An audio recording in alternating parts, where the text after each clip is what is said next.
El rumor de la discordia, un podcast para comentar las noticias de Jalisco.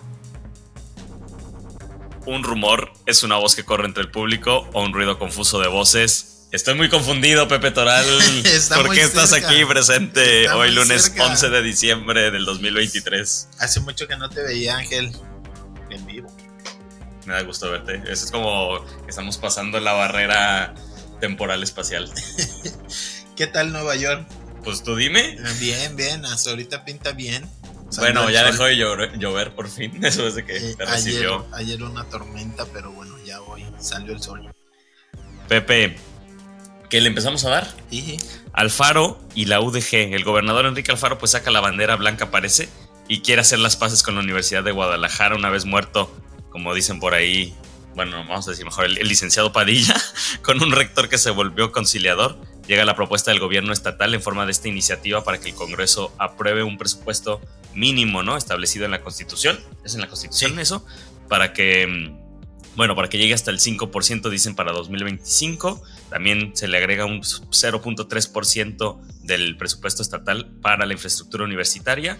En este 2024 estaría llegando algo así como 7,530 millones de pesos, la parte del que eso sería como un 4.6% del presupuesto estatal. Y por ahí estuvieron juntos, ¿no? En el Congreso, sí. Parece como el abrazo de Acatempa, ¿no? Algo ahí. Exacto. Sí, dándose la manita. Y por ahí dijo Villanueva: vamos haciendo un bloqueo psicológico de estos 2 años. Borremos las 230 marchas. Los universitarios estamos muy orgullosos de haber sudado, de haber tallado suela, porque con dignidad se logran las grandes cosas. Pues así diciendo que ya van a terminar, ¿no? Las manifestaciones.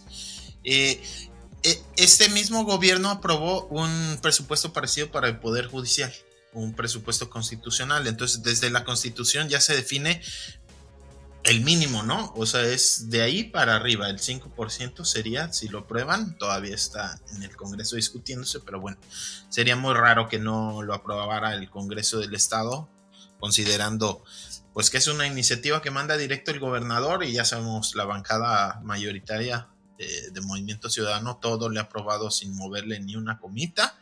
Y pues entonces por eso son el gobernador y el rector quienes se meten al Congreso a anunciar. Sí, porque ya prácticamente es un hecho, ¿no? Que se va a aprobar. Y todos atrás, ¿no? Ahí muy bien formaditos, sí. En la foto. Y pues contentos, ¿no? Después de el pleitazo que se aventaron de 2021 para acá.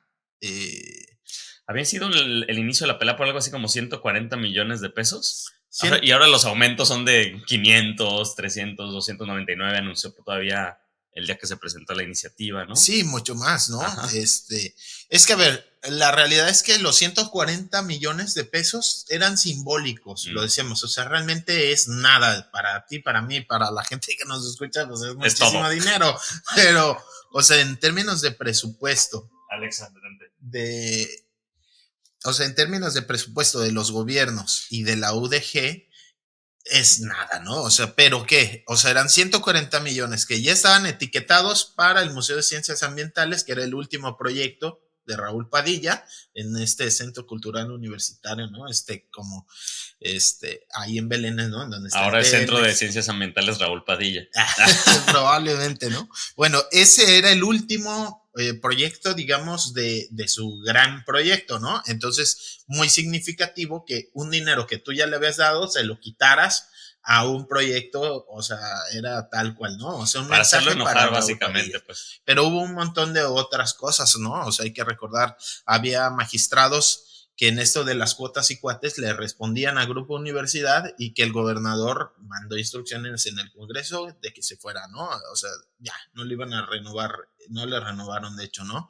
A un magistrado por ahí, muy ligado a la UDG.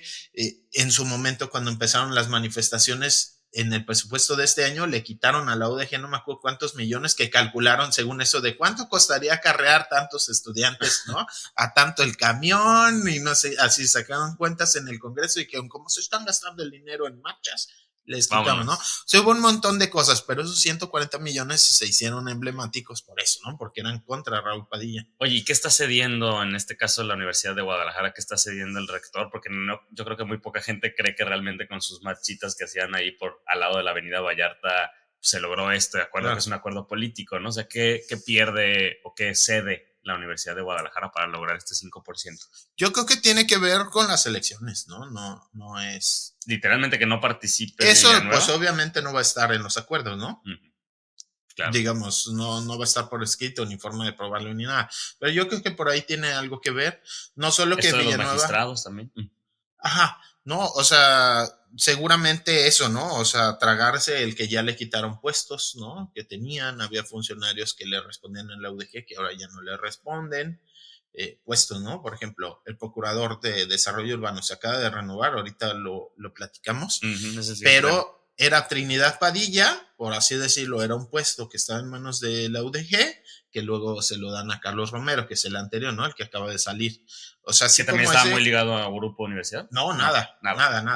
O sea, son el tipo de puestos que la universidad, en el cuotas y cuates, digamos, legalmente no son de la universidad, claro. pero en estos corruptos usos y costumbres de cuotas y cuates eran espacios de la universidad que se le fueron quitando. Yo creo que pues esos ya los tiene que dar por perdidos la universidad.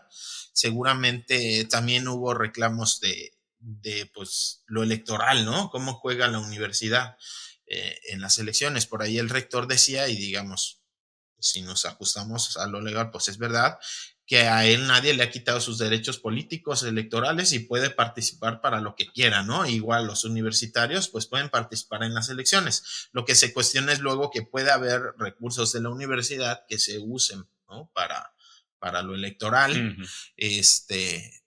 No sé, el Paraninfo se recibe a Sheinbaum, se recibió a Marcelo Ebrard, ¿no? A las llamadas cortocholatas, al Augusto, los recibió la universidad y de alguna forma se justifica, bueno, pues es algo de interés, es un personaje importante, le ponen por ahí un título a sus conferencias que algo tenga que ver con la educación, ¿no? Pero creo que tiene que ver con eso, la negociación nunca lo vamos a saber a ciencia cierta, eso no se escribe, pero creo vamos que a ver sí. cambios. Yo pienso que sí se va a ver una universidad menos entrona, digamos, en las elecciones. El partido Hagamos, que además va en bloque con Morena, con Futuro, con Verde, con PT, entonces también no es como que vaya claramente liderando una oposición o un... Claro, ni tampoco va a ser mucha diferencia si Hagamos hace mucho ruido o no en una coalición tan grande en donde realmente quien tiene peso es Morena, ¿no? Quizá en lugares muy concretos en donde sí hay liderazgos de la universidad que van a participar en la elección, ahí quizás sí, ¿no? En municipios del interior del estado que ya han gobernado personajes cercanos a la UDG, ¿no? Que exdirectores de la prepa de la UDG o de los centros universitarios luego pasan a las elecciones y así. Ahí quizás sí se note más si trabaja la universidad o gente ligada a la universidad, si trabaja en lo electoral o no, pero yo creo que aquí en la capital, pues Hagamos va a jugar un papel así como muy sencillo. El rector deja abierta la puerta en sus declaraciones a que puede ser candidato, pero yo prácticamente, o sea, si se concreta esto, hasta, o sea, estoy casi firmado seguro de que se queda. Sí, no se queda. Y en enero, ¿qué va a anunciar ¿no? entonces? Porque dice que va a anunciar algo y está ahí Digamos levantando los ánimos para que la gente estemos como atentos a qué dice, ¿no? Pues eso vas a decir, si se anota a la candidatura o no se anota. Todavía, o si se digamos, convierte en el nuevo licenciado al interior de la bueno, universidad. eso ya se verá cuando entregue la rectoría en 2025, quién quede, el nuevo que quede, a quién le da fuerzas, Bueno, ahí pues se va a ver hay qué mucho tanto, trabajo que ¿no? tienen que hacer para lo que venga. De Yo todas creo que maneras. a él le interesa, a Ricardo Villanueva, lo que le interesa es eso, o sea, consolidarse en la universidad como uno de los líderes fuertes, ahora que ya no está Raúl Padilla, lo era, pero siempre, digamos, como a nivel pues menor, Y con digamos. una patita afuera, ¿no? Como que quería todo el tiempo pues estar medio que dando el salto para la política electoral, digamos, para Sí, participar. pues lo que dicen algunos trascendidos en periódicos hoy es que, digamos, se quedaría en la universidad a terminar su rectorado y si sale todo bien, como hicieron sus acuerdos con Morena y queda en el gobierno federal, quizás irse a un puesto en el gobierno federal una vez que termine su rectorado, o sea, terminar el rectorado hasta 2025, entregar e irse de funcionario federal, ya preparar ahora sí como que su trayectoria política, ¿no? A ver si hacia alcalde de Guadalajara, gobernador de Jalisco, algo así. Pero yo pienso que con esto ya consiguen cerrar un acuerdo que le conviene a la universidad, por supuesto, ¿no? Son buenas noticias que pues ya se garantice este presupuesto y no tengas que estar cada año peleándolo políticamente. y ya con eso pareciera ser que se define que el rector pues se quede en la universidad y si tiene aspiraciones ya será hasta otras elecciones. En ese balance positivo que haces, ¿crees que cuál sería, digamos, otras de los que más ves en el análisis de lo que está pasando al interior de la universidad? Porque por ahí en los trascendidos se mencionaba mucho a Latenguillo, ¿no? Uh-huh. Como que en este puesto en este Sanedrín que tenía Padilla, Padilla López, cómo se vuelven a reorganizar las fuerzas al interior. Ellos lo ven como, obviamente, como un triunfo este 5%, pero no sé si... Pues el triunfo es hacia afuera con el conflicto que había con el gobierno de Jalisco, ¿no? Uh-huh. Que sí les había afectado en esos puestos políticos, en reducción de presupuesto. Pero al interior todavía se están moviendo muchas cosas. Alfredo Peña Ramos, que es el atenguillo, Uh-huh. él es de origen de allá, ¿no? De este municipio ya como camino yendo hacia Vallarta está Atenguillo. Y era él junto con Raúl Padilla, que era la voz cantante de este Sanedrín, ¿no? Raúl Padilla, luego Alfredo Peña Ramos Atenguillo, Trinidad Padilla López, hermano de Raúl, y Tonatio Bravo. Entre esos cuatro era como las decisiones cupulares y quien tenía, digamos, si había un empate, pues quien tenía como la voz, el voto El desempate. decisivo era el licenciado, ¿no? Pero generalmente todo así lo discutían, es lo que se sabe, ¿no? Entonces muere Raúl Padilla y siempre, casi siempre, la FEU, el presidente o presidenta ahora de la FEU, le responde al grupo de Alfredo Peña, ¿no? Entonces, Ricardo Villanueva viene de ser líder estudiantil, presidente de la FEU, y de alguna forma siempre estuvo respondiéndole, era como su jefe político dentro de la universidad. Por eso dicen que es su mentor. Exacto, ¿no? Alfredo Peña Ramos. Entonces, con los cambios que se vienen, también un tema ya generacional, todo parece indicar que el rector ya va a asumir un papel al nivel, digamos, ¿no? Del atendido, o sea, ya no supeditado, por así decirlo, ¿no? Uh-huh. Y está habiendo un montón de cambios al interior de la universidad que se pueden leer en esa clave, en donde él ya está, pues, teniendo personajes funcionarios más de su confianza. Por ejemplo, el abogado general era Juan Carlos Fausto, Juan Carlos Guerrero Fausto, él fue presidente del PRD, estuvo metido mucho tiempo en lo electoral, y muy joven él, y le respondía a Raúl Padilla, ¿no? Claro. Directamente, hijo de Celia Fausto Lizaola, una de estas candidatas del grupo UNIGE, candidatas repetitivas, ¿no? O sea, que en la historia un montón de veces, pues más que reciclable, como los cuadros repetitivos siempre, ¿no? O sea, fue regidora, fue diputada, o sea, siempre. Creo que en esta última elección también algo jugó con Hagamos. Celia Fausto no quedó en el cargo, pero sí jugó. Entonces, bueno, su hijo, joven, pero con mucha trayectoria en la universidad, siempre le respondió a Raúl Padilla, y en los últimos meses uno de los magistrados del Supremo Tribunal deja un cargo que, digamos, en dineros dices, pues no te conviene, ¿no? O sea, dejar un puesto de magistrado todavía siendo joven e irte de abogado general a la UDG, pues vas a ganar menos. Pero, pues es una carrera distinta, ¿no? Y es de todas las confianzas de Ricardo. De Ricardo, sí, totalmente, ¿no? De su confianza.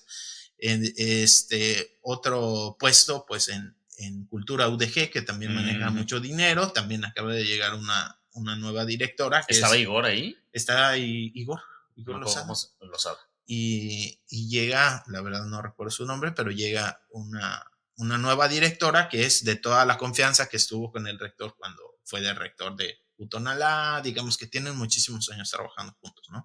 Entonces va poniendo como funcionarios cercanos en donde antes no los tenía, por estos contrapesos de los distintos grupos y corrientes y liderazgos que hay en la UDG y demás, pues de alguna forma el rector no era libre realmente, no era quien dirigía, ¿no? O sea, había ciertos espacios en donde debía poner a funcionarios que no eran quizás sí de su confianza, pero no era decisión de él ponerlos, claro, realmente, ¿no? Venía la decisión de arriba. Por eso de alguna manera entonces nos da a entender que este rector de alguna manera es diferente y que está ocupando un puesto quizás entre esos acuerdos cupulares por estos puestos que está ya empezando a colocar. Sí, y con la muerte de Raúl Padilla, pues todo eso está cambiando, ¿no? Oye, Pepe, ya para cerrar este tema, el presupuesto se supone que tiene que ser 51% federal, 49% estatal, y ahora con estos reajustes el estatal estaría por encima del federal. Eso significa que también el gobierno federal le tendría que subir el dinero, el presupuesto a la UDG.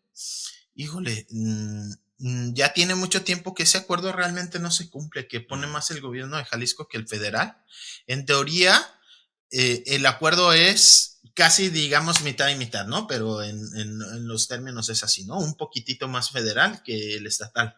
Entonces, lo que normalmente se hace es, se aprueba el presupuesto federal del próximo año, 2024, y en función de lo que dé el gobierno federal, el gobierno de Jalisco no puede poner menos del porcentaje que le toca, ¿no? Digamos, de ahí para arriba. Y normalmente siempre el gobierno del estado pone un poquito más, pero se aprueba después el presupuesto estatal que el federal. Digamos, eso sirve como para que no haya menos, ¿no? Siempre más. Es decir, que no vaya a poner la federación 20 millones, digo, obviamente no, 20,000 millones y que luego el gobierno de Jalisco quiera darle mucho menos, ¿no? Entonces así se regula. Entonces la universidad siempre tiene que ir a gestionar los fondos federales y luego los locales para que más o menos le convenga. Yeah. Siempre es más notorio los reclamos, además los conflictos políticos siempre tienen que ver con lo local, ¿no? No tanto con lo federal. Aunque en su momento, pues Andrés Manuel estaba tirándole duro a Raúl Padilla. Sí, pero pues en la mañanera, ¿no? En el discurso nada más. Sí, yo por lo menos, a ver si luego nos corrigen, ¿no? Pero yo no recuerdo que el gobierno federal haya hecho algo notorio afectando a la universidad, más allá de auditorías, ¿no? Que no han, bueno, sí ha habido algunas con observaciones, por ahí algunas irregularidades, por ejemplo, en el sindicato que usaba ahí recursos para fiestas, cositas así, pero yo no recuerdo que de la federación hubiera habido un golpe político, como si, no nomás en con Alfaro, o sea, con todos, ¿no? O sea, con Aristóteles Sandoval, que le dio muchísima entrada al grupo UDG, muchísima, ¿no? Incluso ahí hubo confrontación cuando ocurrió el lamentable accidente de Botas, esta María Fernanda, ¿no? Estudiante de Prepa 10, que un camionero así se la llevó, pues ella y a muchos otros chavos que sobrevivieron, ¿no? A partir de ahí, pues la UDG tuvo que salir, ¿no? Pero ahí parecía que iba todo bonito. Antes con Emilio también pleitazazo por recursos, ¿no? Y toda la situación que ocurrió en el sexenio de Emilio, también con Ramírez Acuña, también hubo conflictos, digamos, esto en todos los sexenios hubo broncas, ¿no? Por los dineros. O sea, si se aprueba esto, la bronca va a ser menor. ¿Por qué? Porque igual y algún gobernador llega y te quiere dar menos del 5% y entonces la lucha va a ser, no, cúmplenos lo que dice la Constitución. Eso pasa en Veracruz. O a nivel Congreso.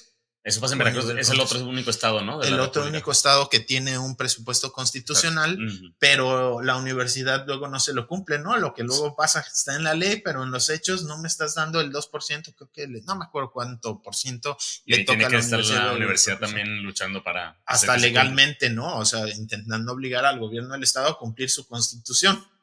Entonces, bueno, pero creo que es distinto algo que tiene que ver, o sea, pelear por algo que es meras voluntades a algo que ya está en la Constitución, ¿no? Y que hasta por la vía legal te puede decir. Hay que acordarnos, lo del Museo de Ciencias Ambientales también se intentó, bueno, se llevó a la Suprema Corte y no le dieron la razón a la UDG, por lo menos en las decisiones preliminares, todavía no se resuelve de fondo, pero en las primeras resoluciones no le dan la razón a la UDG y con esto yo creo que sí. Pepe, pues vámonos, que hay muchas más cosas. Sí. Procurador espurio, leímos la opinión de Carlos Martínez hablando sobre el proceso desasiado de comparsas, cuotas políticas para instalar a nuevo procurador urbano con la anuencia del Comité de Participación Social del Sistema Estatal Anticorrupción. Esto es lo que, digamos, que llama la atención o denuncia Carlos en su columna. Se suponía que este comité, Pepe, iba a hacer pues esta calificación y la opinión técnica, ¿no?, sobre los candidatos al puesto, pero al menos en menos de 24 horas coloca a Noé Saúl Ramos García, quien finalmente es colocado como nuevo procurador urbano, del lugar 12 de 16 candidatos en el cuarto lugar. Es decir, ese era como un orden, ¿no?, de en las calificaciones que habían obtenido. Bueno, lo mueven del lugar 12 al cuarto. Por ahí, primero en esa misma columna comenta Carlos Martínez que es un expanista, Vicente Viveros, quien habría operado desde el Comité de Participación Social para lograr el nombramiento de Noé Saúl y en su derecho de réplica, Viveros, es decir, Vicente Viveros le replica, ¿no? Que comenta también que sería ingenuo o temerario, dice, afirmar que él tiene capacidades para incidir en los integrantes del CPS, todas personas profesionales, capaces y con criterio propio. Por ahí el presidente de este consejo pues es David Gómez Álvarez. Sí, la réplica es más bien al periódico Milenio, que publicó un trascendido en donde lo ponen como hispanista. Vicente que Viveros. También, bueno, también en la comentario yo veía que decían expanista. También. Pues de ahí lo de haber agarrado Milenio.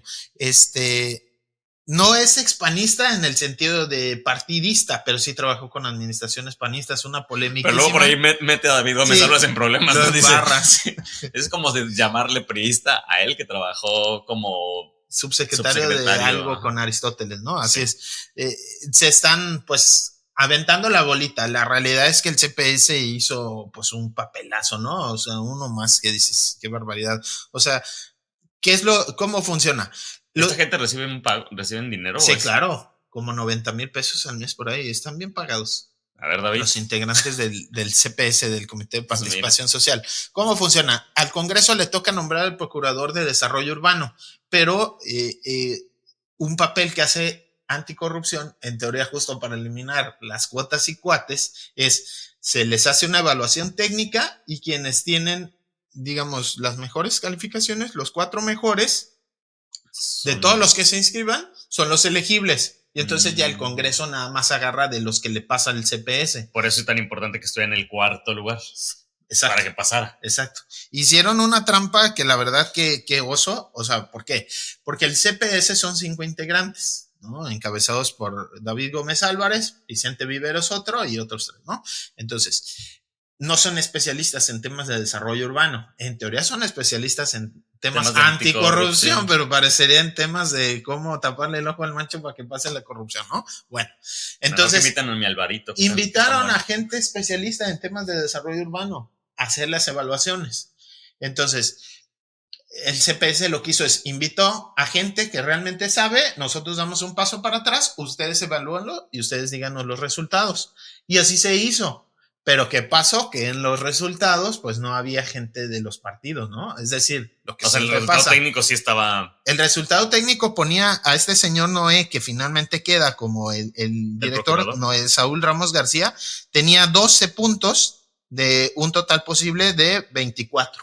O sea, 5, reprobado. O sea, ni siquiera había pasado. Nada. ¿Y qué es lo que pasa? O sea, lo mandan así. Digamos, el comité técnico, que es gente que sí sabe de desarrollo urbano y demás, le ponen a él en su declaración de intereses 3 de calificación, o sea, la mitad.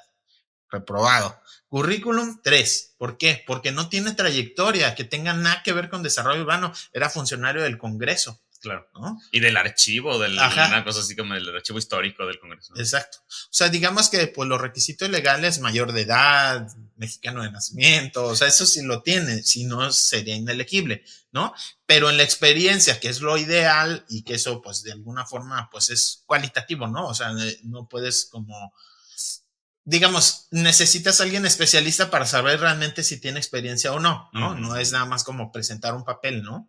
Entonces, en eso le pusieron 3, en el plan de trabajo 6. Entonces, tenía 12. ¿Y qué es lo que pasa? ¿Cómo le hacen para subirlo?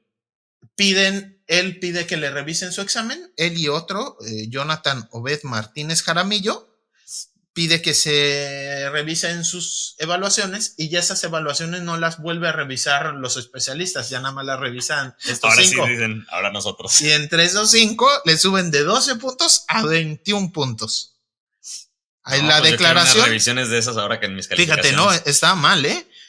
El total era 27. Ah, el total era 27. O sea, incluso por abajo de la mitad. O sea, no era ni el 5. Pues tenía 12 de 27 y le suben a 21 de 27. No queda como el mejor calificado, pero queda en los elegibles y pues al final terminan eligiendo a alguien sin experiencia, cuando había aspirantes, sobre todo 3 mujeres que decían que traían un currículum buenísimo, o sea, que tuvieron muy altas calificaciones y todo, y las dejan fuera. ¿Tienes a los primeros pues por ahí lugares, estos nombres de estas mujeres? Mira, los puntajes idóneos, según los especialistas, eran Perla María Zamora Macías. Perla María, ella ya la conocí por ahí en un evento, es del Colegio de Urbanistas. Aquí tuvimos a la presidenta del Colegio de Arquitectos y Urbanistas. Ella es de un colegio nuevo de urbanistas. También está Abril de María Ledesma Cermeño, Diana Catalina Padilla Martínez y William Gómez. Ay, no alcanzo a leer bien su otro apellido. William Gómez. Entre esas 4 es entre quienes se debió de haber definido, y tenían calificaciones muy altas, 27, 24 y 21. Eran quienes tenían las mejores calificaciones, y allá, de hecho, estaba entre los peores perfiles en el lugar, no sé, o sea, es entre los perfiles que tuvieron entre 12 y 9 puntos. Sí, decía que la nota, ¿no?, que en el número 12 de 16. Exacto, 12 de 16. Y lo suben hasta el 4 con este cambio de calificación, que solamente a 2 les cambiaron las calificaciones. ¿Y al otro también lo subieron? Al otro también le subieron calificaciones, fueron muy bondadosos con la revisión. Entonces, por ejemplo, en su declaración patrimonial, es decir, cuánto tienes, qué intereses tienes, ¿no? Posibles conflictos de interés y demás. En eso, Saúl Ramos García tenía 3, le suben a 9. Luego en su currículum tenía 3, le suben a 6. Y en el plan de trabajo tenía 6 y le dejaron 6, con eso sube a 21. No queda como el mejor evaluado, pero ya queda entre los que sí se podía elegir por parte del Congreso, y ahora sí. ¿Eso se puede impugnar? ¿Se puede impugnar esa revisión que hizo el CPS? Probablemente, si se judicializa, sí. Probablemente, si las aspirantes acuden a la Federación, al Poder Judicial Federal, quizás sí se podría pasar. Sería interesante comentar con ellas, ¿no? Yo ya pedí por ahí el acta o algo con el cual le expliquen, porque está pública una carta que firma David Gómez, en donde le notifica al Congreso el cambio de calificaciones de estos 2 señores, ¿no? Y dice que pues hicieron una solicitud, se revisó, dice, cada una de estas fue analizada y discutida en el seno del CPS durante la reunión de trabajo, y el resultado es el siguiente. ¡Pau!, ¿no? Habrá que preguntarle a David cómo fue esa sesión de trabajo y qué habrá que ver, porque él publicó hace un par de semanas una columna en donde, no, hombre, o sea, explicó súper bien por qué es tan importante la Procuraduría de Desarrollo Urbano y por qué era tan importante un proceso de evaluación. Es cierto, y ahí presumió quiénes iban a encabezar este comité, ¿no? Mixto, digamos, los especialistas que se iban a encargar de revisar todo esto y demás. Se estaba poniendo por ahí en oferta el puesto, ¿no? Pues bueno, o sea, a ver ahora cómo se traga ese sapo, porque primero sales a presumir todos los especialistas que confiaron en ti, para que al final mandes a la goma la evaluación que hacen y pongas a quien te dé la gana, ¿no? Y le subas la calificación a los que los especialistas consideraron innombrables. Esto, pues, lamentablemente es muy común en los nombramientos del Congreso. Siempre termina habiendo, pues, este tipo de cosas en donde benefician a los cercanos. Pero lo que no puede suceder es que esta gente como David Gómez Álvarez y Vicente Viveros pues tengan esta impunidad para hacer ese tipo de revisiones a modo, ¿no? Sí, pues al final de cuentas tienen la facultad, ¿no? Y quien evalúa es el CPS, ¿no? No esta gente invitada, pero justo para darle, pues, digamos, la importancia de vida, se invita a gente, fíjate, pone por aquí. Quienes integraron este proceso para evaluar son el exdirector de ONU Habitat, Eduardo López Moreno, especialista en planeación, Héctor Castañón. Luego está la coordinadora del doctorado en Ciudad, Territorio y Sustentabilidad de la UDG, Maite Pérez Bursac. Héctor García Curiel, que es coordinador de la Cumbre Internacional del Hábitat en América Latina, la coordinadora de la licenciatura en Desarrollo Inmobiliario Sustentable del ITESO, Gabriela Gallegos, y la coordinadora del doctorado en Hábitat del ITESO, Emma Morales. También Alfredo Hidalgo, que es un decano de la Escuela de Arquitectura y también profesor del TEC. ¿No nombró a mi amigo Noé Saúl? ¿O quiénes son estos? Ellos son los del comité especializado. Vale, o sea, era gente especializada que revisó, ¿no? De acuerdo. Y el trabajo de esta gente la mandaron al carajo, pues, ¿no? O sea, al final fue todo un proceso de simulación, porque al final se buscó la manera de meter al personaje ligado, en este caso al PAN, ¿no? Para las cuotas y cuates. O sea, al final de cuentas, toda la evaluación de estos personajes, o sea, A quien le tiene que dar primero una explicación, obviamente, es a la gente, pero a estos especialistas que ponen su cara y ponen su experiencia y su trabajo gratis, a ellos sí gratis, para evaluar perfiles y decir, ¿sabes qué? Estas morras están muy bien, este compañero tiene muy buen currículum, calificaciones y demás. A Noé ni me lo mencionen porque el Noé va de mal. la patada, ¿no? Está entre los buenos calificados y al final, pues con una treta legal, pues ahí terminan subiéndole la calificación al doble, poniendo entre los elegibles y termina siendo cuotas y cuotas. O sea, interesantísimo ver qué podrían decir estas personas también, ¿no? Claro. De las que participaron en la evaluación.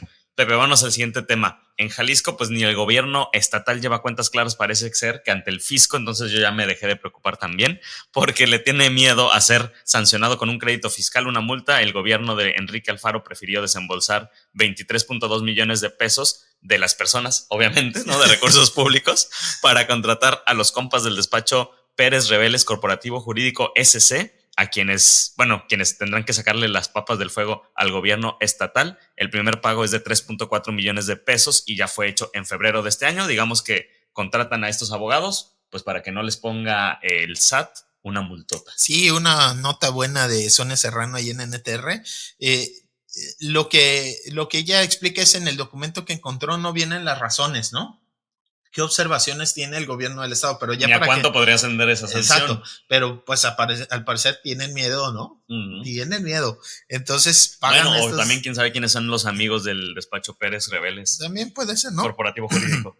Digo, si es un corporativo, yo la verdad no sé. ¿Tú, señor contador público, te suenan? No los conozco, pero por ahí vamos a investigarle, Pepe. Sí, pero digamos, si tienen experiencia, pues seguramente sí los contratan para sacarles del problema. Sí. No sabemos cuál es el problema, pero normalmente pues tiene que ver con errores administrativos, recursos que no se pueden justificar, ¿no? O sea, hay un problema ahí y esto puede quedar en créditos fiscales, ¿no? ¿Y no hubo reacciones de parte del gobierno estatal respondiendo a esta nota, explicando realmente, o sea, por qué se está gastando estos 23.2 millones de pesos en No, normalmente Sonia puede sacar las notas más fuertes del año y no merece ni una mención. Si acaso le dirán por ahí, ese periodiquito, esas cosas, ¿no?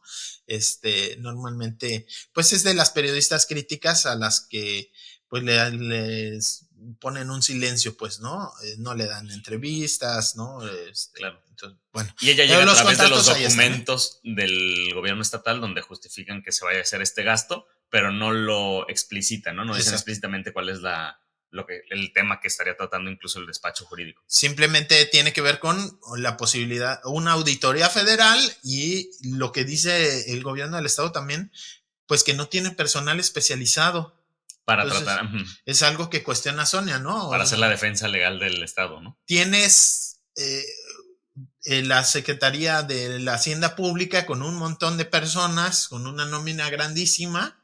¿Cómo es posible que no tengas personal que pueda atender una auditoría? A eso se dedica, ¿no? Y yo creo que si se le jala el hilito, al final de cuentas se puede llegar a cuál era el problema, ¿no? Por dónde iba el tema con el fisco. Sí. Quizás por temas de tiempos, ¿no? Lo resguarden por un tiempo, pero al final tiene que salir cuál era la razón.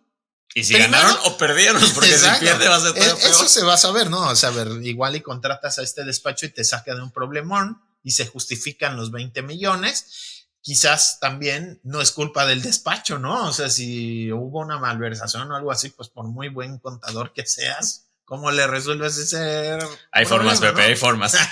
Pero el despacho jurídico dice que va a cobrar 16 millones cuando se dé la sentencia a favor, digamos, de su cliente, ¿no? Digamos, como cobró un adelanto, ¿no? Sí. Y hasta dar buenos resultados, va a cobrar los 16. Sí, cobra el resto.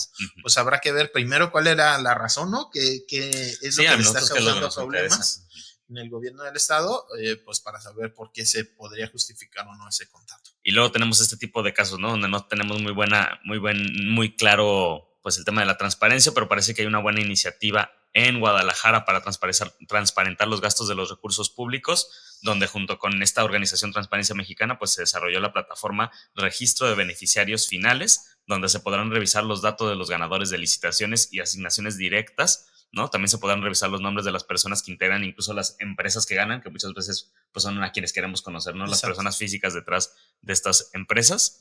Pepe, no sé si conoces algo más de esta nueva plataforma, si ya la empezaste a usar. Me metí a encontrarla, pero que hasta enero. Hasta enero. Entonces ya veremos. Anunciaron entonces el lanzamiento, que va a existir. Y a partir de enero. Pero se me hace bien novedoso y muy bueno. ¿Por qué? Porque no todas las personas saben usar el registro público de comercio para saber pues los nombres de las empresas, sí, pero ¿y esos quiénes son, no? Que finalmente tiene que ver con responsabilidad. Bueno, hay empresas que hay empresas y hay empresas. Sí, eso es lo que luego pasa, a ver eso cómo lo resuelven, porque a mí me ha pasado, ¿no?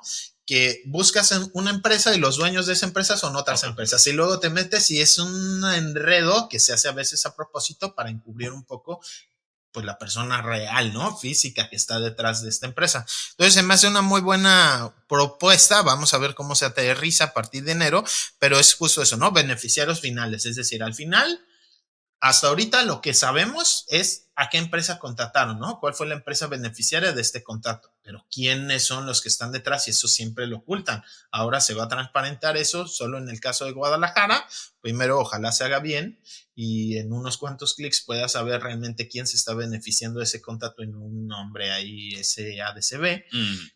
Primero que funcione, vamos viendo a partir de enero, y si sí funciona, pues ojalá se replique en otras áreas, porque eso es finalmente una parte importantísima, y así hemos sacado cuántos casos, ¿no? Que ves un nombre extraño de una empresa, ¿va? Y así salen todos, y luego cuando alguien se mete a hacer la chamba de ver quién está detrás, pues ahí sale realmente que era el primo, el sobrino, el tío de no sé qué director de obras públicas. Y luego Redes Peña, y luego te ganas menciones honoríficas en el Premio Estatal de Periodismo. Queríamos el premio, pero bueno, la mención honorífica en un par de días nos la entregan, no me la van a entregar porque aquí ando. Andas de viaje. pero un viaje pero ahí, de trabajo. Justamente, ¿no? O sea, tuvo que ver eso. O sea, si Tonalá o El Salto, que es esta red Peña que publicamos el año pasado en enero. Que es con la que te ganaste esa mención honorífica por las personas que no. Exacto, no o sea.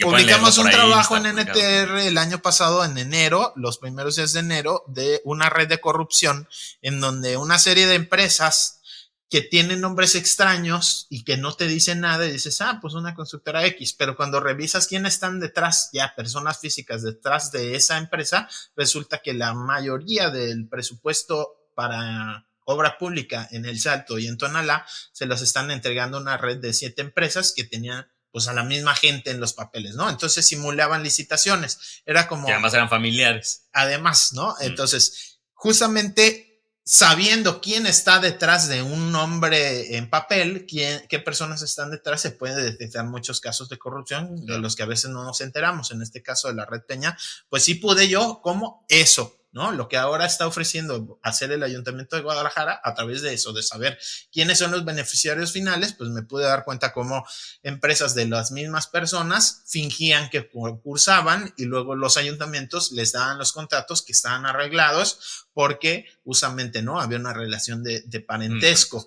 Sin saber los nombres de esas empresas, solo con los puros nombres, imposible que un periodista, que una persona digamos, interesada en el tema, pueda saber realmente qué hay ahí. Entonces, esto que está ofreciendo el Ayuntamiento de Guadalajara, pues a mí me parece bastante bueno. Ojalá que sí funcione y ojalá que en otros lugares, pues también lo vayan implementando. Pues, por ejemplo, un buen lugar para implementarlo sería Zapotlanejo, ¿no? Donde el precandidato de Movimiento Ciudadano a la alcaldía, Héctor Álvarez Contreras, pues también fue sentenciado en 2020 por ejercer violencia política en razón de género contra la diputada federal priista María del Refugio Camarena.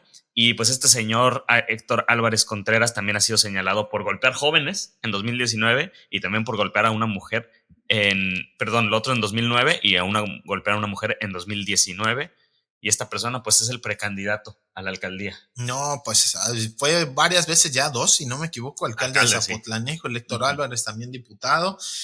Pues ahí están en redes sociales estos videos, ¿no? Prepotente, violento, machista, tremendo el papel del señor. Y pues ya quiere regresar a Movimiento Ciudadano. Ahí hay una cosa. La ley prohíbe que una persona sentenciada por ejercer violencia política pueda participar en una elección.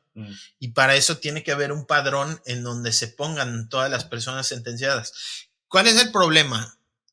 En la elección pasada yo saqué por ahí una nota y le hice mucho escándalo y así, ¿no? La estuve moviendo mucho, de que un aspirante a diputado que finalmente fue diputado y hoy es presidente de la mesa directiva, este señor Guerrero, se me fue ahorita su nombre, ahorita me acuerdo, que era es de allá de la zona de Cihuatlán, Fernando Guerrero Martínez, hoy en día diputado de Movimiento Ciudadano. Él tenía una sentencia de violencia política en razón de género contra una de sus regidoras. Yo la entrevisté y todo, y revisamos los papeles, y pues yo dije, ¿cómo es posible, no? Y en una sesión del IEPC, del Instituto Electoral, la verdad, se vieron súper mal porque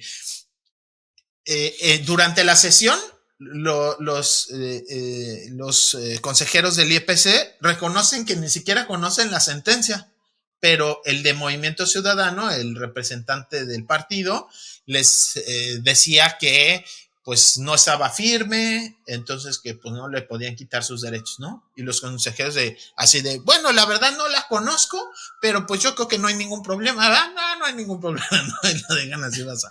¿Qué fue lo que pasa? Bueno, ya hubo pues quejas y todo, y al final lo que determinan es, ok, él fue sentenciado, pero por un tribunal que tiene que ver con procedimientos administrativos, ¿no? El tribunal electoral. Ya. Y aunque no está clara la ley, lo que interpreta el IEPC es, como no es una sentencia penal, entonces no hay bronca. Entonces, ¿qué es lo que pasa? ¿Pero hay sentencias penales por violencia política? O sea, razón de género. Pero pues nunca le entran, digo, en general, ¿no? ¿A qué delito se resuelve? Pues el menos del 10% de los delitos, ¿y esto ¿no? se presta a la interpretación del IEPC pura y duramente? De que finalmente tiene que ver con los delitos, ¿no? Y entonces lo de los tribunales electorales son sensaciones administrativas, ¿no? Sensaciones administrativas. Entonces, pues aparentemente es lo mismo que va a pasar con este señor. Lo van a dejar. Lo van a dejar ser candidato. Si es que Movimiento Ciudadano quiere volver a presentar a ese fulano impresentable, a mi parecer. Ya la gente de Zapotlanejo dirá lo que decida, ¿no? En la votación. Digo, tampoco es que los morenistas de ahorita estén muy bien, ¿no? El Canelito, el hermano del Canelo Álvarez. Es el que va para allá por Zapotlanejo. Él es el que está ahorita de actual alcalde, seguramente se va a querer reelegir, no lo sé, no he revisado, pero me imagino. Ay, Dios mío. Entonces, bueno, entre el malo y el peor, a ver finalmente qué pasa en Zapotlanejo, pero yo casi apuesto a que, como pasó con el hoy diputado Guerrero, pues con Héctor Álvarez va a decir el IEPC, pues sí, tiene esa sentencia, pero esa sentencia equivale a una sanción administrativa, no a un delito penal. O sea, casi tendría que estar en la cárcel para que no pueda ser alcalde por este tema de violencia de género. Entonces, pues yo la veo muy difícil. Pues hay que decir que vamos a echarles un ojo a los consejeros, nomás para quemarlos y andan haciendo sus tonterías. Pepe, vamos a pasar a otros temas un poco más duros y tristes que ya de por sí la política es bastante triste, pero bueno, las consecuencias, ¿no?, de una mala política. A 4 meses de la desaparición de Carlos, Diego, Uriel, Jaime y Dante, los jóvenes de entre 19 y 22 años desaparecidos allá en Lagos de Moreno, pues se hallaron los que podrían ser sus celulares. Esta nota era de la semana pasada, se nos pasó por un tema ahí que se me fue en el guión mencionar.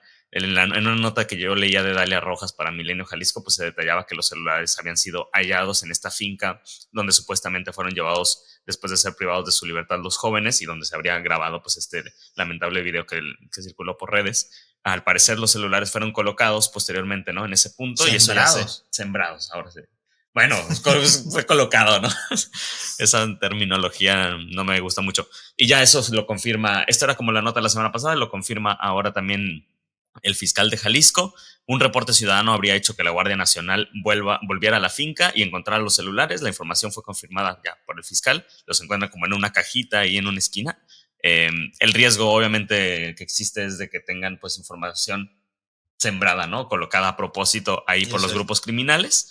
Si quieres, ahí vamos deteniendo porque también hay más información sobre el caso. Sí, o sea, bastante extraño, ¿no? Que se hubiera, digamos, no sé si cateado, o sea, digamos, registrado ese domicilio, se hubieran tomado muestras. Se asegura, fotos, ¿no? Se asegura el inmueble.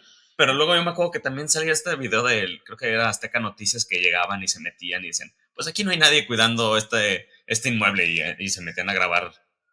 Cualquiera podría hacer eso, ¿no? Sí. Y finalmente, aparentemente eso pasa, pero ¿con qué intención? Hay que entender Primero que esta desaparición de los jóvenes no es una casualidad, ¿no? O sea, hubo toda una intención, inclusive comunicativa, el haber grabado ese video, haberlo viralizado, hay una intención de grupos del crimen organizado para hacerlo. No es casualidad, ¿no? No es algo que accidentalmente se hubiera salido. Hay una intención de comunicar que mataron, o más bien que violentaron a estos jóvenes, que los desaparecieron, el tema de que se están confrontando grupos del crimen organizado que tienen pues apoyos de ciertos elementos del Estado, de una u otra corporación, de una u otra policía, no sabemos, ¿no? Eso no queda claro, pero hay distintos grupos del crimen organizado que se están enfrentando y que pues tienen esta intención de comunicar también.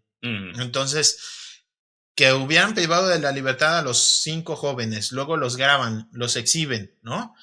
Y muchos meses después aparecen los teléfonos de estos 5 jóvenes en ese mismo lugar que ya había sido asegurado, pues es muy extraño, quién sabe qué información. Con un reporte ciudadano también. Además, ¿no? Hablando de los reportes anónimos, pues, estos que tanto han estado. Entonces, pues bueno, a ver finalmente qué ocurre. ¿Y qué información se puede sacar de esos celulares, no? Porque también pueden ser cosas, como dicen, pues que corre el riesgo de que sean otro mensajes, pues, ¿no? Mensajes cifrados o mensajes de estos grupos criminales. Sí, va a ser muy difícil que se pueda saber públicamente. Ha sido, pues, como muy... Y quizás hasta mejor, ¿no? Pues sí. No sé hasta qué punto. Digamos, lo importante sería saber la verdad, ¿no? Sí, claro. ¿En dónde están? Porque no las especulaciones al respecto en medio, ¿no? Digamos, ¿en dónde están y qué fue lo que pasó? ¿Por qué le quitaron la vida a estos 5 jóvenes estudiantes, trabajadores, ¿no? Pues una tragedia realmente en Lagos de Moreno. Sí, porque también luego ahora se cruza esta información, no se detiene a 5 personas integrantes del cártel Jalisco Nueva Generación por su presunta participación, sí, en la desaparición de los jóvenes, pero también estarían vinculados al ataque o la emboscada contra los soldados allí en Teocaltiche, donde asesinaron a 3 de ellos. Los nombres de estas personas, bueno, son Isidro N., alias El Chilo, líder de la célula delictiva. Además, los subordinados dicen acá, Luis Antonio N., alias La Morsa, Erubiel N., alias El Conejo, José Fernando N., alias El Fercho, y Víctor Armando N., alias El Diablo. Bueno, todos esos nombres obviamente creo que proporcionados por las autoridades. Los 5 detenidos se reservaron ya su derecho a declarar y fueron imputados por la desaparición forzada. Y luego yo leía esto también por delitos contra la libertad sexual, que me ponía a buscar cuáles son los delitos de la que atentan contra la libertad sexual. Son cosas como agresión sexual, agresión contra menores de 16 años, acoso sexual, exhibicionismo, bueno, otra serie de cosas. No se han dado los detalles sobre la detención de estas personas, pero bueno, a mí me parece llamativo que estén vinculadas a los 2 casos, ¿no? 2 casos tan... al ataque contra los soldados y en la desaparición de los jóvenes. Es que tiene que ver con eso, ¿no? O sea, está en la misma zona, aunque sean municipios distintos, es en los Altos Norte y es justo la zona, ¿no? A ver, Cártel Jalisco Nueva Generación tiene mucho tiempo con el control del territorio, ¿no? De esa zona. Pero Cártel de Sinaloa, no estoy muy seguro cuál de todos, porque después de la detención del Chapo y extradición, bueno, se han separado, ¿no? Y hay también conflictos como internos en esa agrupación criminal. Pero por lo menos un grupo del crimen organizado distinto al Cártel Jalisco y que estaría ligado con Sinaloa, también se está disputando ahí el territorio. Ellos muy fuerte en Teocaltiche, Cártel Jalisco muy fuerte en Lagos de Moreno, y pues en la zona están, ¿no? No solo los cárteles, eso aquí lo hemos insistido mucho y personas que saben más que nosotros lo han dicho aquí en entrevistas en El Rumor. No es nada más como que se estén enfrentando los grupos, ¿no? Que luego hay políticos irresponsables que hasta celebran, ¿no? Es que se están matando entre ellos, pues hasta mejor, ¿no? Que se sigan matando. O no, o sea, realmente hay un montón de gente inocente que está ahí metida y sobre todo hay participación de las autoridades de uno u otro lado de los municipios. Hay que recordar esta policía de Teocaltiche que está llena de policías cuestionables. También en Lagos de Moreno, también en Encarnación de Díaz ha habido casos de policías municipales que participan en desapariciones forzadas. Equipos de vigilancia increíbles que tenían los grupos criminales. Montadas ahí sus cámaras y todo. Y bueno, también elementos de la policía estatal o de la Fiscalía del Estado que se les ha encontrado lo que tienen alguna relación o simplemente omisión, ¿no? Ahí quedan los casos y nunca se investigan.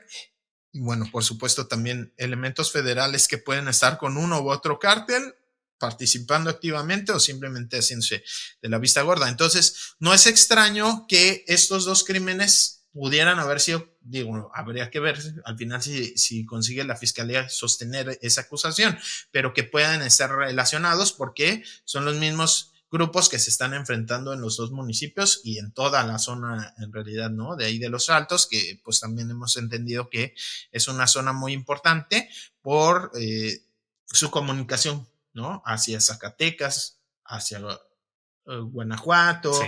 hacia Jalisco, hacia Aguascalientes, ¿no? Es una zona estratégica en donde hay un montón de laboratorios donde se produce droga sintética, pero también hay lugares para lavado de dinero, ha habido de estos campamentos, ¿no? De reclutamiento forzado, en donde se obliga a jóvenes pues, a trabajar y que también se convierten en sitios de exterminio, en donde ha habido fosas, en donde se ha disuelto cadáveres en ácido, digamos, es una zona muy, muy importante que se están confrontando ambos municipios y, por ejemplo, cuando se da el ataque contra el ejército, ¿cuál es la respuesta? Y Que llegan llegan 3000 sí. y gacho elementos, ¿no? Entonces, luego muchas veces esas son las intenciones de este tipo de agresiones, ¿no? El desaparecer a los jóvenes y generar toda una indignación social, ¿qué va a generar? Pues va a generar una respuesta del Estado que quizás estaban haciendo patos adrede o no, pero ante la presión social tienen que intervenir. Entonces, muchas veces los grupos de crimen organizado lo hacen con mucha intención, justo, ¿no? O sea, a ver, si aquel lado yo no lo tengo controlado, pues si hago una incursión y hago un desmadre, perdón por el francés, pues la respuesta puede ser que llegue un montón de personas del ejército, que haya una respuesta del Estado que le afecte al otro, o me convenga en algún aspecto, ¿no? No se daba mucha información sobre estas personas detenidas, pero yo veía ahí en algunas de las fotografías que obviamente con, ¿no? Con su respectiva censura, pero no se veían como las típicas personas que muchas veces son muy jóvenes, ¿no? Los chavos que a veces están participando en estos grupos criminales. Ellos se veían como, más bien como ya de algunas más de más edad. No sé si tú por ahí revisaste o encontraste más información sobre No, estas personas. no tenemos edades, por Uh ejemplo, -huh. ni Los si alias sí saben. nos lo dan, pero las edades Exacto. sí. Entonces, no, habrá que esperar, sobre todo a ver publicaciones pues de gente más local, ¿no? Más de esa zona, a ver qué pueden comentarnos estas personas. Pero pues sin duda está en confrontación, ¿no? Este espacio por grupos Sí. del crimen organizado y es respuesta de ello esa violencia. Pepe, nos estamos yendo en el tiempo, como que nos gustó mucho estar en vivo y nos falta un montón.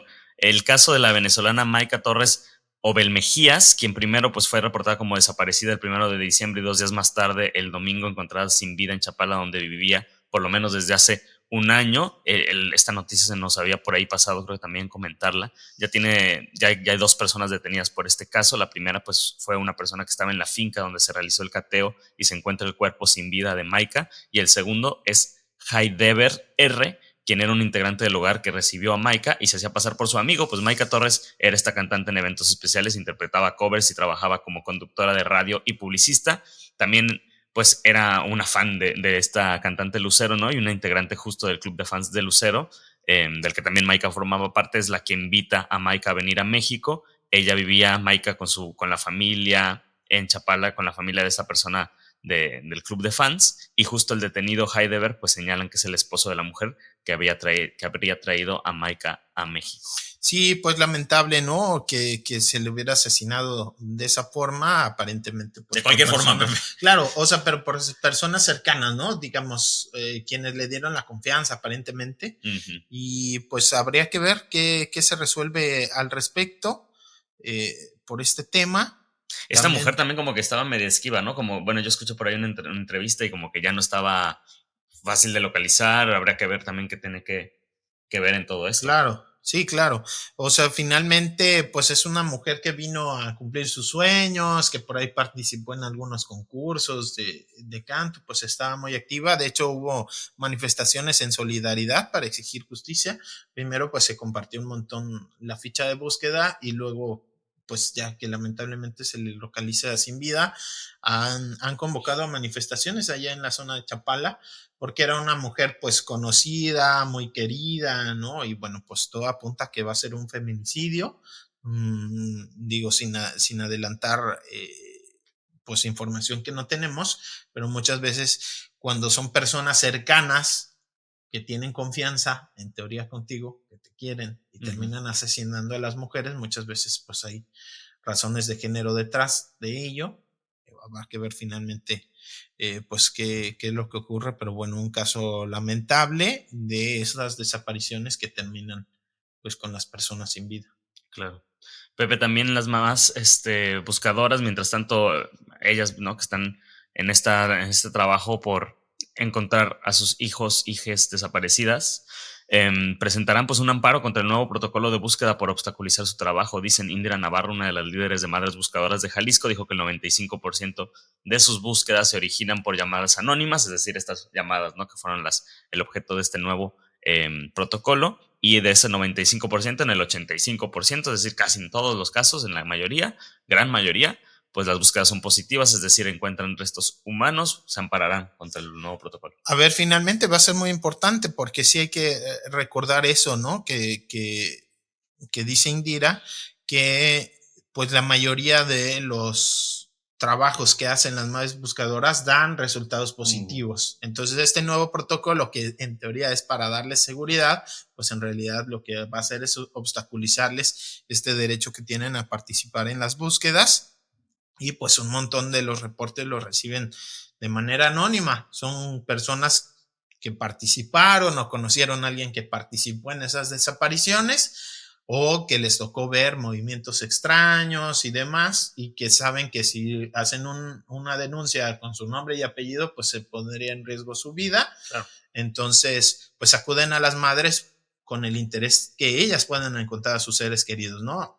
Ese es el objetivo principal de ese tipo de denuncias, del trabajo que hacen ellas, y que muchas veces pues supera el trabajo de las autoridades, ya sea por falta de confianza, por negligencia, que ha pasado, que las madres dicen ahí hay restos, y según la autoridad ya terminaron de buscar y se salen, entran las madres y resulta que todavía había más restos, ¿no? Que no habían sacado las autoridades y demás. Entonces, bueno, pues ojalá se tomen en cuenta sus puntos de vista. Mencionar sobre esto, Ángel, hay que recordar que todo surge de estas explosiones que hubo en Tlajumulco, que insistimos, ¿no?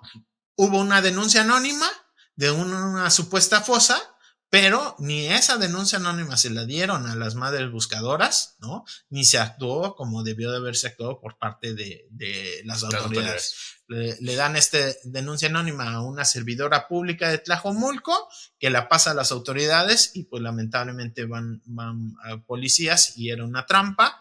Se genera este ataque con explosivos, lamentable, pero vaya, no puedes culpar al trabajo de las buscadoras por esa situación. No, y ahora les pusieron más trabajos y van a tener que andarse amparando con este nuevo protocolo. Solo mencionar de ese tema de las explosiones, había 5 personas detenidas, 2 ya quedaron liberadas. Se les había sentenciado por falsedad de declaraciones y encubrimiento, y como ese no es un delito grave, ya quedaron en libertad. Quedan todavía otras 3 que aparentemente ya son las que están directamente vinculadas pues con la colocación de los explosivos y esta llamada a la servidora pública de Tlajumulco, pues que resultó ser un reporte falso. Es Alejandro B., Sergio N. y Samuel N., quienes siguen vinculados a proceso por homicidio y pues aparentemente justo por eso, ¿no? Por haber colocado los explosivos. Entonces, bueno, pues es un caso que sigue pendiente, pero que definitivamente no tiene nada que ver con el trabajo de las buscadoras y ojalá que pues no terminen ellas pagando, ¿no? Con que ya no se les permita hacer su trabajo que ha dado buenos resultados. Pepe, también ahí en Zapopan los trabajos de búsqueda en la colonia Brisas de la Primavera pues se finalizó, en donde al final se encuentran 119 bolsas con partes humanas dentro de 11 fosas clandestinas. Héctor Flores del colectivo Luz de Esperanza dijo que calculan que los segmentos humanos pues correspondan a unas 20 o 30 personas y que gracias a los tatuajes de algunos de estos restos pues ya fueron incluso preidentificados. Pues ahí la importancia de que estén al pendiente, que participen los colectivos. Esta información no la dieron las autoridades, la están dando los propios colectivos. Y eso, ¿no? Tienen posibilidad, si se les permite, por ejemplo, con el protocolo ya no se les permitiría poder tomar fotos a las madres, ¿no? ¿Para qué se usan? Pues para eso, ¿no? Sí, Poder una foto, la identificar. comparten y luego la gente le empieza a decir, oye, algo así se trae a mi hijo, o eso se parece a tal tatuaje. Sí. Y cuando no hay este trabajo colaborativo de las familias, luego pasan, digo, aún así pasa, ¿no? Pero estos casos tristísimos en donde la persona reportada como desaparecida en realidad se localizó a los días y a las familias se les notifica de parte de las autoridades meses o años después que allí estaba su ser querido, ¿no? Entonces, 2 años de sufrimiento de madres, de padres, de hijos que no saben qué pasó con su ser querido, que lo buscan, que dan la vida por localizarlo y al final hacía muchísimo tiempo que lo tenían las autoridades. Entonces, trabajo es importantísimo de las familias que puedan participar y pues ese protocolo, si ellas dicen que les obstaculiza, yo no tengo ninguna duda que es así y ojalá la justicia pues les haga, les cumpla, ¿no? Sí. Con este amparo. Pepe, lo hemos estado comentando aquí, el tema de Higinio Trinidad de la Cruz, su asesinato, organizaciones de la sociedad civil, pues exigen que la investigación por este asesinato, opositores, ya sabemos, a la tala clandestina y a la extracción minera que las empresas ArcelorMittal y Ternium llevan a cabo con su mina Peña Colorada ahí en la Sierra de Manantlal, pues que esta investigación sea atraída por la Fiscalía General de la República. Recordemos por ahí que también se señalaba a este presidente municipal de Movimiento Ciudadano, Jesús Delgado Camberos, quien en una carta, recordemos, niega categóricamente cualquier tipo de participación, pero bueno, más allá de su carta, es una persona que todavía no ha respondido incluso esto que nos decía en entrevista pasada Eduardo Mosqueda, que era básicamente si nos dijera nada más si citó o no a Higinio Trinidad de la Cruz en la presidencia municipal, de la que ya no salió, digamos, por su propia voluntad y que después fue hallado sin vidas. Sí, ese es, digamos, el personaje político de más alto nivel que pues está señalando el mismo alcalde, que cita a Higinio acude a la cita y ya, ¿no? Es desaparecido y luego asesinado. Suena que tiene mucho sentido, ¿no? Que se busque que la Fiscalía General de la República atraiga el caso. Sí, porque ahorita la investigación la lleva la Fiscalía del Estado. Hay dos cosas. Uno, eso, ¿no? O sea, la Fiscalía del Estado no es autónoma e independiente, depende del gobernador y pues vienen las elecciones. Jesús Delgado Camberos, el alcalde, busca reelegirse, es de Movimiento Ciudadano, igual que el gobierno del estado, entonces, bueno, se teme ahí que pueda el tema político electoral pueda involucrarse en una investigación en donde, pues, ya de entrada es extraño que, por ejemplo, la policía de Cuautitlán no hubiera sido investigada o intervenida, porque si el alcalde cita a Higinio, pero no está presente, Higinio entra a la presidencia municipal y sus familiares ya jamás ven que salga, pues se presume que fueron elementos de la policía municipal o el municipio quienes participaron en su desaparición. Él entra por propio pie, por la puerta de adelante y jamás vuelve a salir, ¿no? Sí. Entonces, si la fiscalía tiene esta relación política por ser del mismo partido, digamos, el gobierno del estado y el municipal, pues sería bueno que la Fiscalía General de la República intervenga, además de que, pues probablemente el crimen organizado también intervino y esos son delitos que en teoría le tocan al gobierno federal. Totalmente. Entonces, ojalá no, ojalá. Tampoco es que la Fiscalía General de la República tenga muy buenos antecedentes, pero bueno, es lo que se está pidiendo y parece que tiene sentido.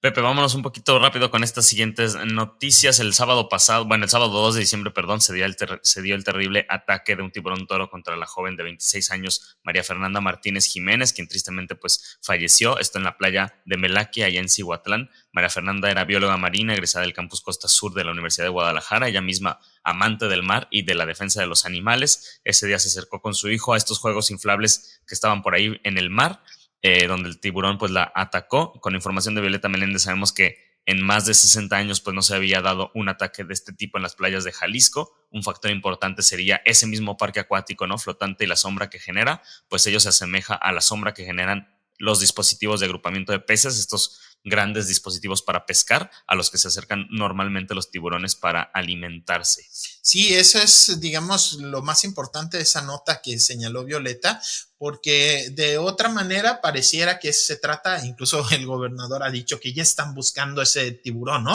O sea, es como si hay un tiburón malo que anda comiendo gente, ¿no? Cuando no, primero, o sea, estás tú, ser humano, yendo a su hábitat, ¿no? Entonces, el tiburón no está invadiendo nada, o sea, el peligro no es el tiburón. ¿Qué es lo que pasa? Que se permitió aparentemente instalar este tipo de inflables, que por ahí yo lo veía en la foto, eran pues como unos tipos resbaladilla, túneles así para jugar en el mar, pero son muy grandes. O sea, son un montón de inflables que eso, lo que le explicaban biólogos, y bueno, la misma Violeta Meléndez, que es bióloga, o sea, lo que explicaba es, el tiburón está buscando alimento, ve una sombra que identifica, los mismos tiburones ya han aprendido que ese tipo de sombras de los dispositivos de pesca, pues atraen cardúmenes de peces, un montón de comida, entonces pues es una forma fácil de hacerte de comida. Ve la sombra, los tiburones normalmente pues se acercan, y pues lamentablemente se trataba pues de un amante del mar que seguramente no estaría de acuerdo si estuviera con vida en hacer parecer todo este problema como, hay un tiburón ahí peligroso, ¿no? Sino pues esta relación nociva que ha ido generando buena parte de la sociedad con el ecosistema. Entonces, no es ni para tener terror de que en Cihuatlán hay tiburones asesinos, sino para entender este tipo de medidas, ¿no? O sea, que no se debe de evaluar a la ligera la instalación de un negocio de ese tamaño, de esas dimensiones en el mar.